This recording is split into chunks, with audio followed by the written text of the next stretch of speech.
All of his co-workers were gone. What could it mean? Stanley decided to go to the meeting room. Perhaps he had simply missed a memo.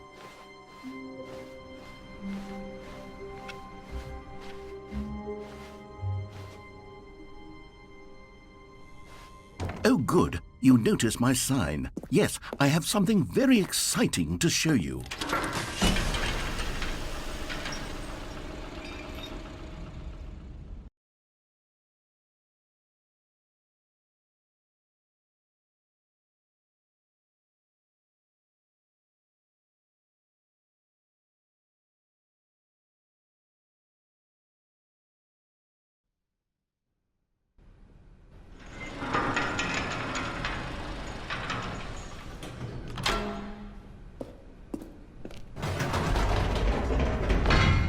You see, Stanley, I've been reflecting on the Stanley parable and about how roundly disappointing this ultra-deluxe version has turned out to be. The original Stanley parable was a landmark, and any new content for it should live up to that legacy. So forget this ultra-deluxe nonsense. I say we take it one step even further.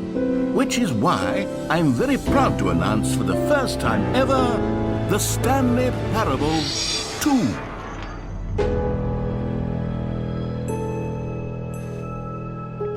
Yes, you see, isn't this far superior to a measly port with a few minor additions? Think of all the new territory we'll cover with a fully fledged sequel, an entirely new experience, built from the ground up. Why, there are so many possibilities. It could go in so many different directions. This is what fans have truly been asking for.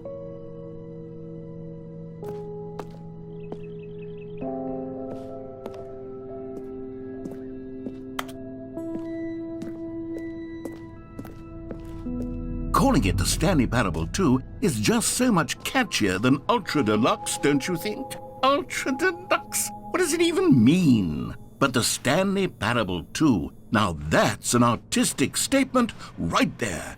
It's future-oriented. It screams progress and innovation and long-term franchising potential.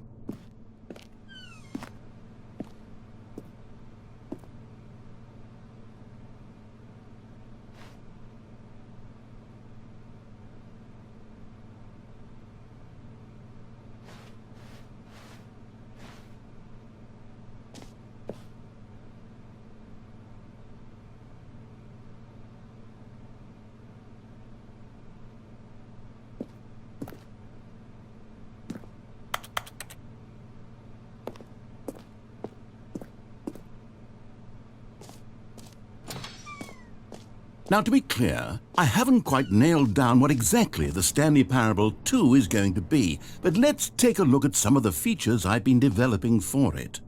I figure that if I can loosely organize a handful of interesting concepts, that surely the game will sort of naturally spring up around them. It'll all work itself out. Game development is much more of a fuzzy magic than anything scientific or logical, really.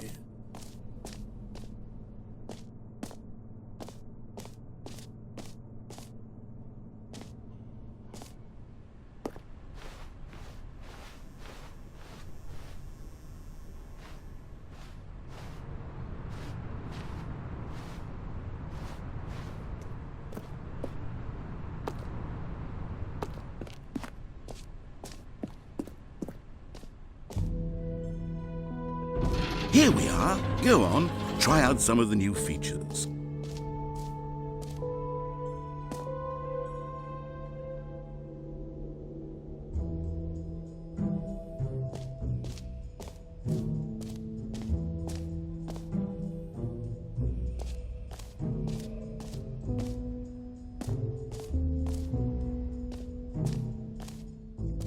For the Stanley Parable 2, I asked myself, what do players really want?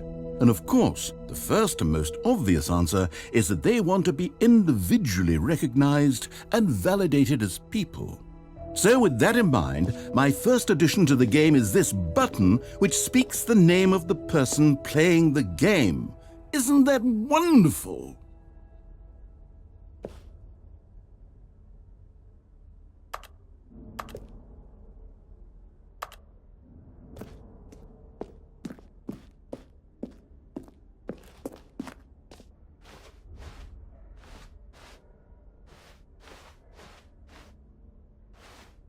Jim. Sorry, I should have clarified. Right now, the button only says the name Jim. But of course, in the final game, this button will say your name, whatever name that is.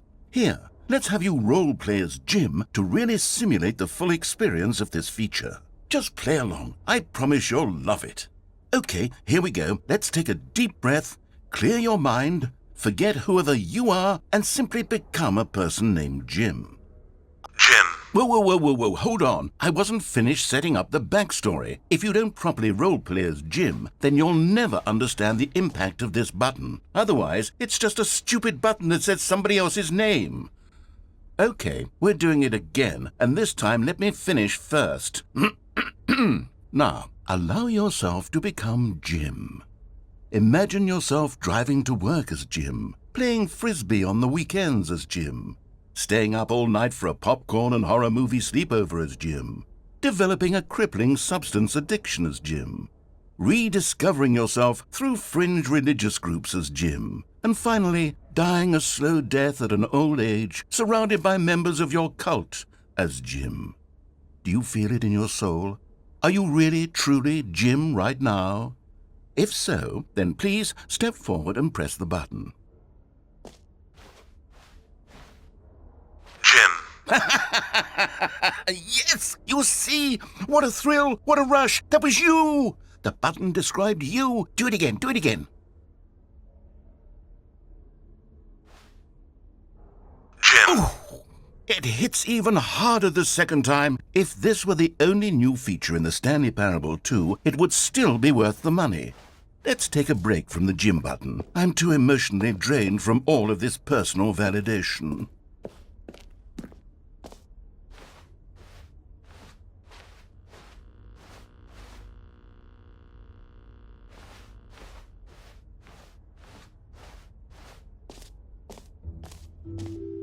I suppose I could allow only people named Jim to play the Stanley Parable 2. That would actually save me the work of finishing this feature.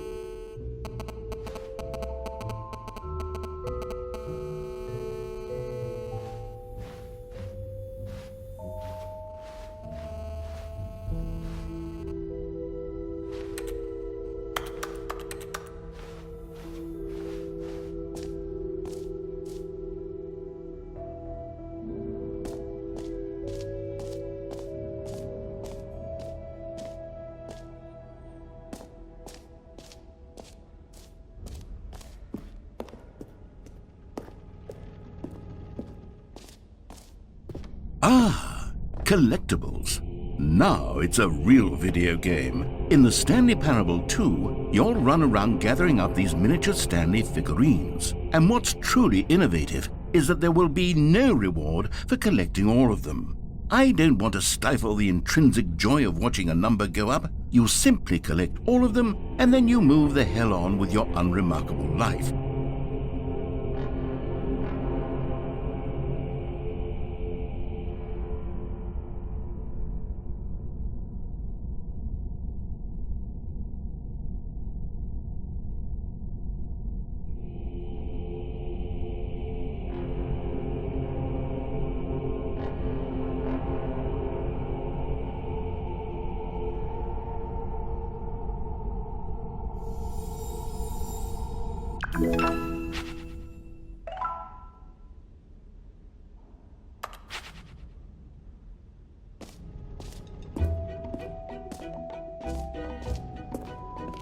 God, it really is the worst when you collect everything in a video game and then they give you a big fancy reward for it. Absolutely tragic.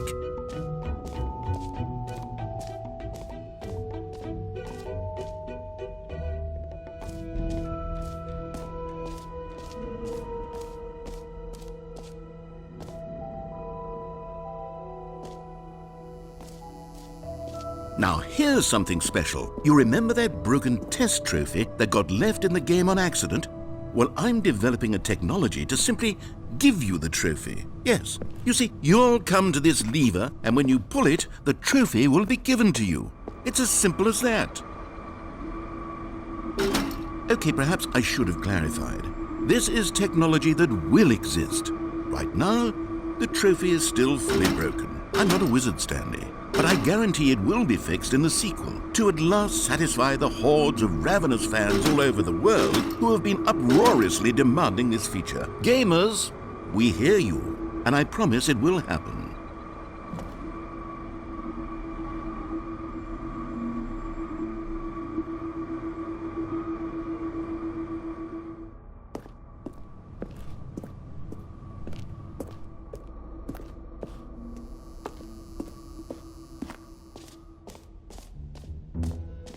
What else? What other exhibits haven't we seen yet?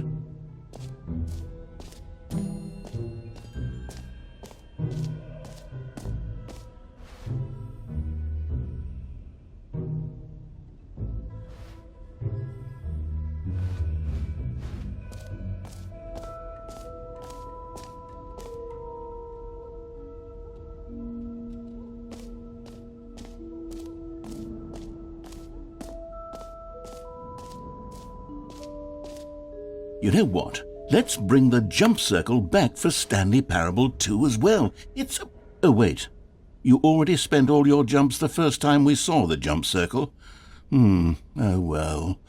I suppose it can just be a nice decorative piece, then.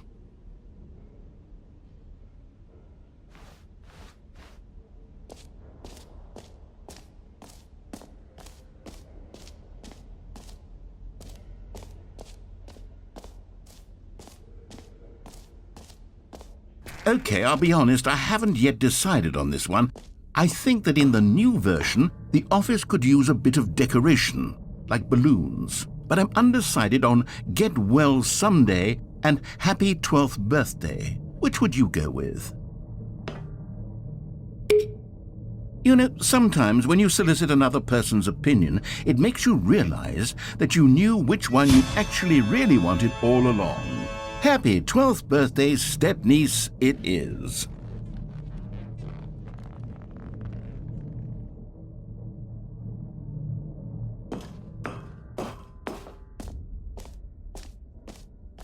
Or actually, maybe I should have gone with... No, I've made my decision, we're moving on.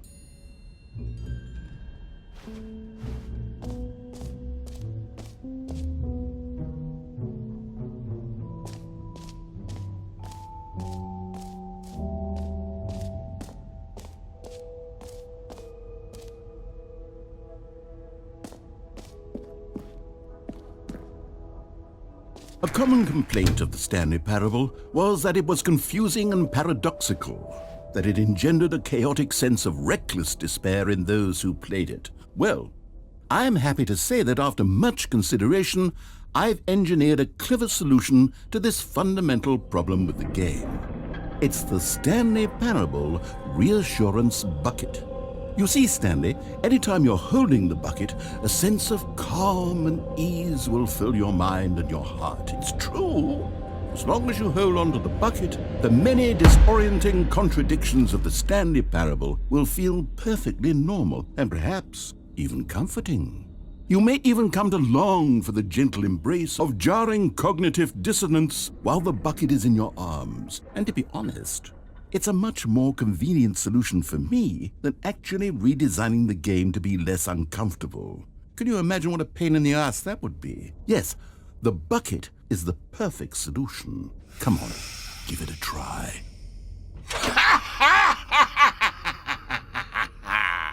Can you feel it? The glow of comfort, even in the face of crushing despair, must already be sweeping through your body. And in fact, can I say that I do believe the bucket lends you an air of charisma as well?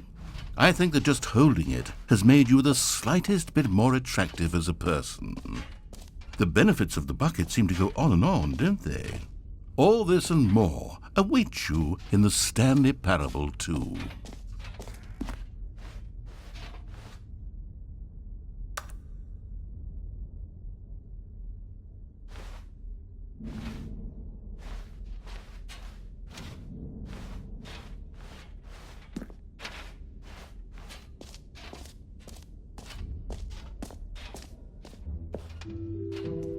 Does anyone give out awards for most enjoyable bucket in a video game?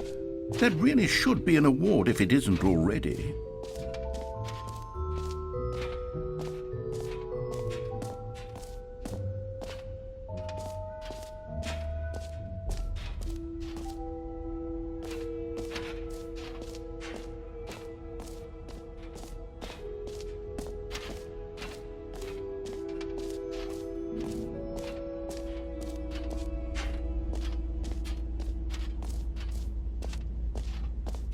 Stanley, here's an idea that I'm truly fond of. It's never been done before in a video game.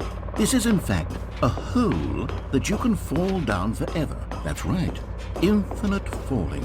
You can fall until the end of time if you like. A stunning leap forward for video games as a medium.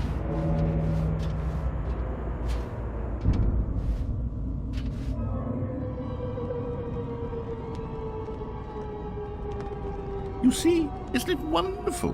One of my more ingenious concoctions, if I do say so. Now then, since you've gotten to see the infinite hole, you can press the teleport button to pop back up to the top, and we can continue onward. Now, I don't mean to be a bummer, but I do recommend you use the teleport button to go back to the top. Maybe do it on the sooner rather than later spectrum of things.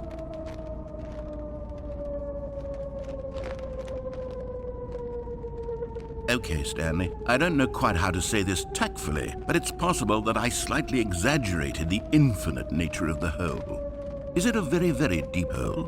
To be certain it is. It's an extremely deep hole. I don't want anyone to say that it isn't an astonishingly deep hole. It is. Is it infinite? Well, that sort of depends on your definition of infinity. From one perspective, the infinite is merely philosophical in nature. It's more of a... Okay, well, good for you. You found the bottom of the hole. You found me out, Stanley. I'm a liar and a cheat, and you're so clever. Look, I think the issue here is just that you're unusually fascinated by falling. What normal person actually wants to fall infinitely? I figured the hole was as deep as anyone would actually need. Don't you put this on me. Maybe you're the problem. Look, things got a little heated there. I think we both said some things we didn't mean. Why don't we just put all this behind us and agree to just call the hole mostly infinite? If that works for you, then go ahead and press the teleport button to warp up to the top of the hole and we can move on. I'll just be up here when you're ready. Great! Now, I'm very excited to show you even more of my ideas for the sequel.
Come now, you've already made your choice. It's true that you chose badly, but we all have to move on from our mistakes.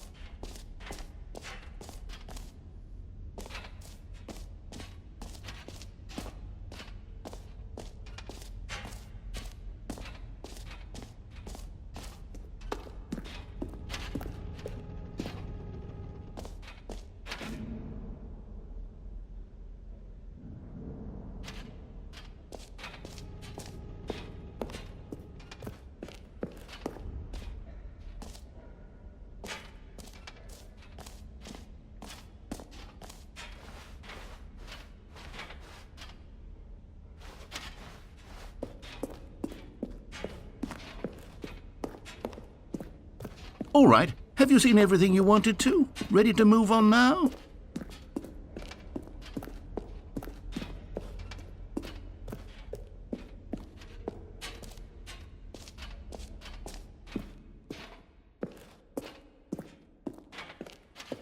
So, Stanley, what do you think? Do you like all of the new features? Yes, I know it's not exactly clear yet how exactly these features will come together as one single coherent video game, but I can feel it in my soul. It's going to work. There's definitely a good game in there somewhere. Say, let's do an experiment. I'll arrange these new features together, and we'll see whether or not it coheres into a meaningful gameplay experience. Okay. Are you ready? Here it is. I give you the Stanley Parable 2.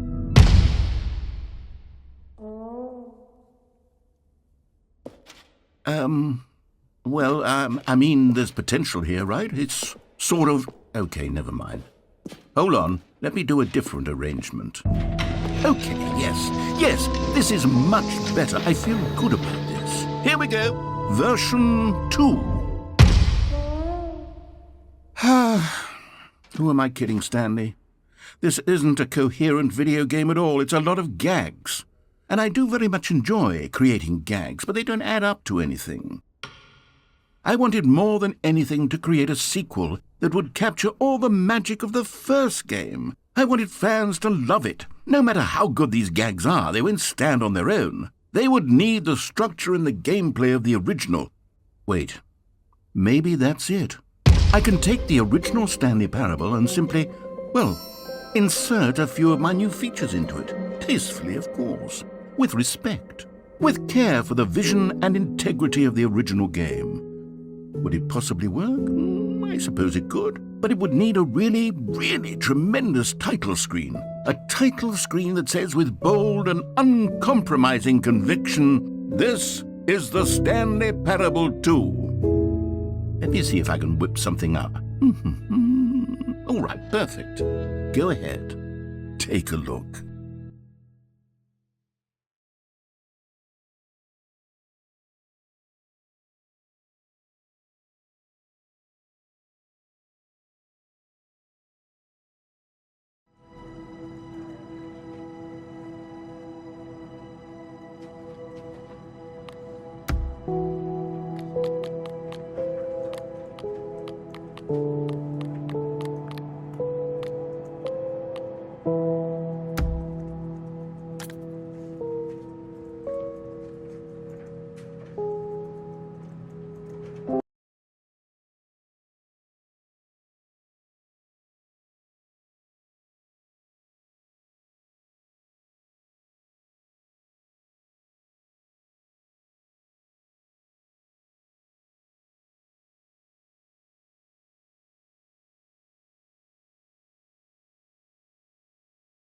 This is the story of a man named Stanley. Stanley worked for a...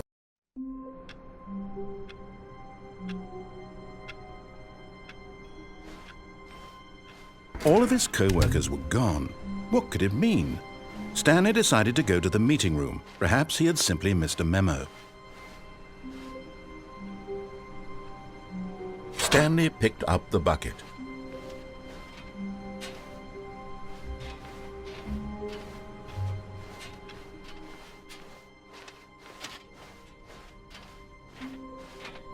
Stanley clutched the bucket tightly to his chest and entered the door on his left.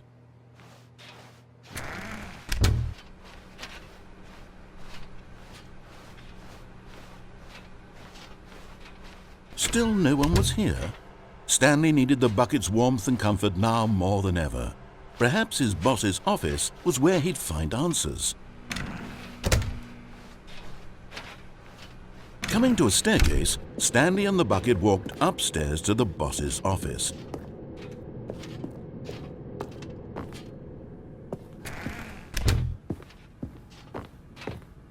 Stepping into his manager's office, Stanley was once again stunned to discover not an indication of any human life. Crushed by the weight of this revelation, Stanley may have broken down into an emotional dumpster fire if not for the soothing presence of the bucket. Even now, in his darkest of hours, did the bucket's warmth and guiding light pierce the dark clouds of confusion and chaos. But Stanley guessed the correct code by sheer luck. Was it that the bucket knew all along? Was the bucket guiding him? Yes, this is certainly the most logical explanation.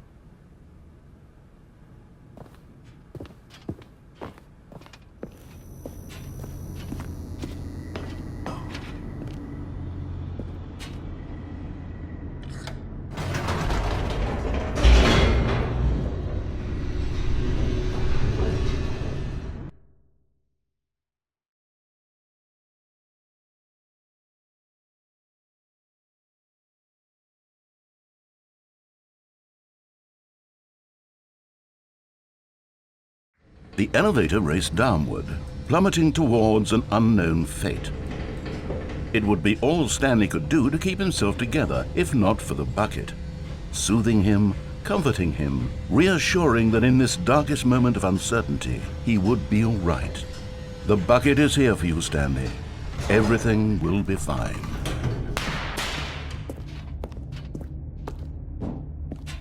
Stanley and the bucket walked straight ahead through the large door that read, Mind Control Facility.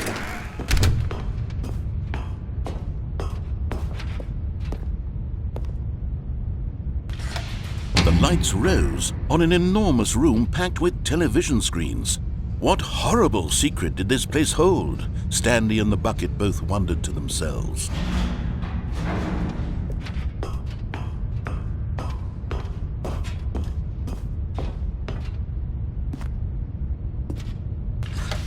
The monitors jumped to life, and Stanley nearly dropped the bucket in shock. Everyone in the office was being videotaped, monitored like guinea pigs. The bucket had never seen anything like this, and it very nearly burst into tears as Stanley cradled it gently, reassuring it that everything would be fine.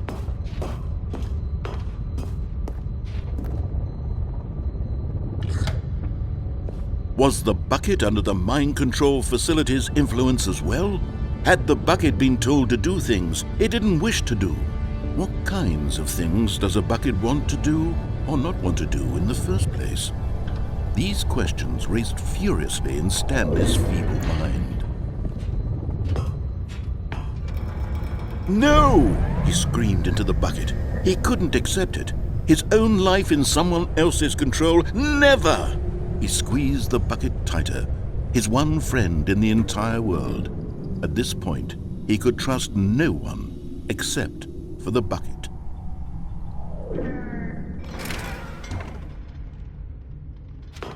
But here was the proof. The heart of the operation. Controls labeled with emotions, happy or sad or content. Walking, eating, working, all of it monitored and commanded from this very place. And as the cold reality of his past began to sink in, Stanley decided that this machinery would never again exert its terrible power over another human life. For he and the bucket would dismantle the controls for good. Two best friends, Stanley and the bucket, up against the world. They high-fived in a really cool way, and the bucket made a sassy comment about taking down the system.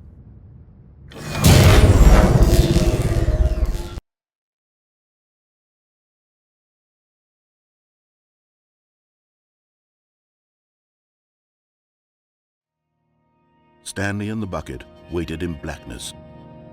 Was it over?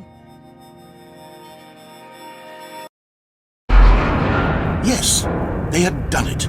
Stanley and the bucket had defeated their greatest and darkest enemy, freed themselves from the tyrannical grip of the evil mind control machine. Freedom was now mere moments away. Excitedly, the two of them began to discuss the kind of life they wanted to live once they stepped through this massive door. The bucket wanted to learn to roller skate. Stanley wanted to sneeze in every country on Earth. Both of them wanted to begin watching a movie, any movie, but then stop it halfway through and begin watching it in reverse from the end. True, it was a simple life they envisioned, but it was one they'd lived together, with one another to lean on, to trust, to support, and What? Wait. What was happening? Why had the door stopped? Was Stanley and the bucket not about to be freed? An unbearable silence filled the room, lingering in uncertainty, until finally the truth hit Stanley square in the face. This building did not want the bucket to leave. Even the facility itself recognized the incredible calming presence of the bucket, needed the soothing warmth of the bucket, would go to any lengths not to part with the bucket. No. Stanley can't leave this place, not while he has such a precious bucket in his arms, not while this building has anything to say about it. Stanley realized he would never again leave this very room, but at least he has the bucket. To be trapped eternally in darkness isn't really so bad, Stanley thought to himself. As long as I have my bucket with me, right? I'll be okay, won't I? Stanley gulped. Very soon now, he was about to find out.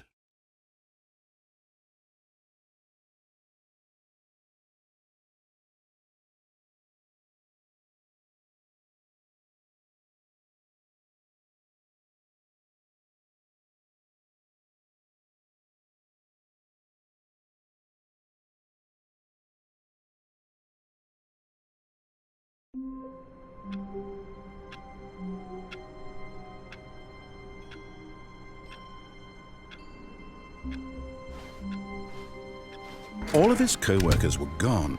What could it mean? Stanley decided to go to the meeting room. Perhaps he had simply missed a memo.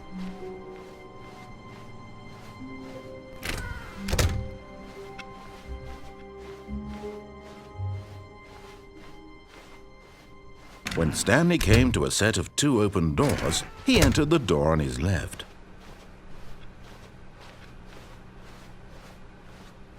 Yet there was not a single person here either. Feeling a wave of disbelief, Stanley decided to go up to his boss's office. Coming to a staircase, Stanley walked upstairs to his boss's office.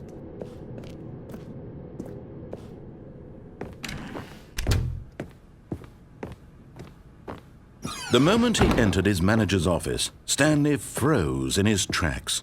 Not a living soul anywhere. Could he really be all alone? This was too much for Stanley to take. Stanley was in such a rush to get through the story as quickly as possible, he didn't even have a single minute to just let the narrator talk. That kind of anxiety isn't healthy, so he relaxed for a few moments with some calming New Age music.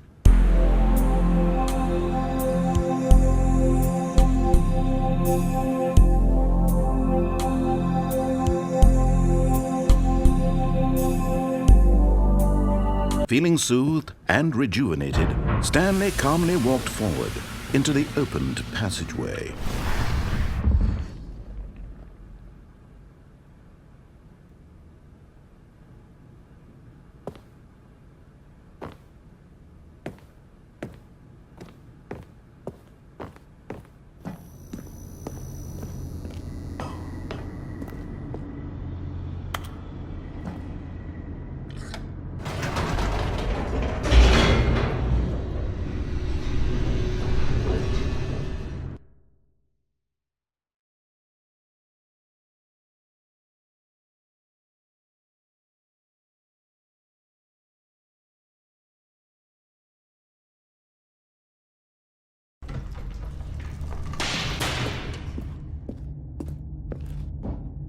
Stanley walked straight ahead through the large door that read Mind Control Facility.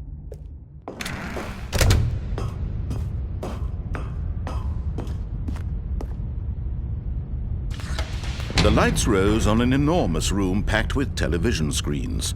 What horrible secret did this place hold? Stanley thought to himself. Did he have the strength to find out?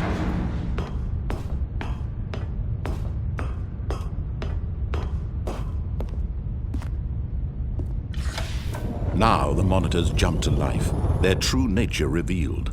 Each bore the number of an employee in the building, Stanley's co-workers.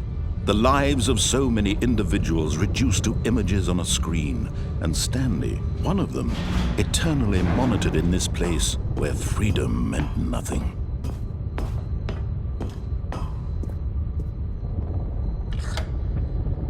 This mind control facility, it was too horrible to believe. It couldn't be true. Had Stanley really been under someone's control all this time? Was this the only reason he was happy with his boring job? That his emotions had been manipulated to accept it blindly?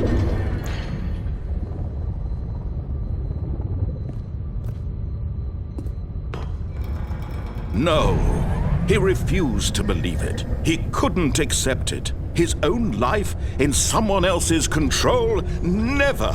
It was unthinkable, wasn't it? Was it even possible? Had he truly spent his entire life utterly blind to the world?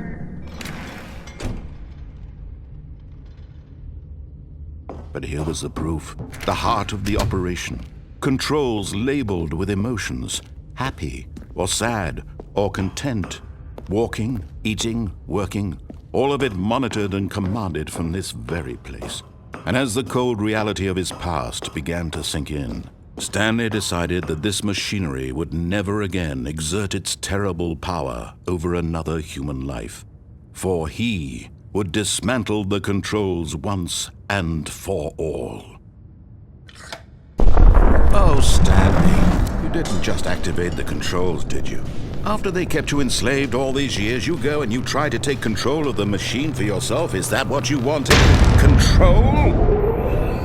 Oh, Stanley, I applaud your effort, I really do. But you need to understand, there's only so much that machine can do. You were supposed to let it go, turn the controls off, and leave. If you want to throw my story off track, you're going to have to do much better than that. I'm afraid you don't have nearly the power you think you do. For example, and I believe you'll find this pertinent, Stanley suddenly realized he had just initiated the network's emergency detonation system. In the event that this machine is activated without proper DNA identification, nuclear detonators are set to explode, eliminating the entire complex. How long until detonation then? Let's say, 2 minutes. Now this is making things a little more fun, isn't it, Stanley? It's your time to shine. You are the star. It's your story now. Shape it to your heart's desires.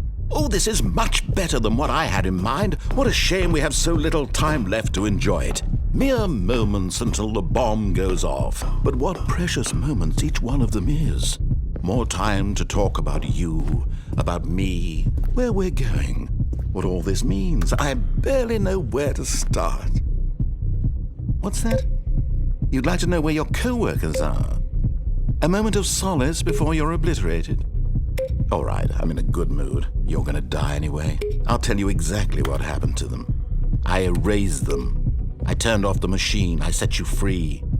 Of course, that was merely in this instance of the story. Sometimes when I tell it, I simply let you sit there in your office forever, pushing buttons endlessly and then dying alone. Other times, I let the office sink into the ground, swallowing everyone inside, or I let it burn to a crisp. I have to say this, though, this version of events has been rather amusing. Watching you try to make sense of everything and take back the control wrested away from you, it's quite rich. I almost hate to see it go.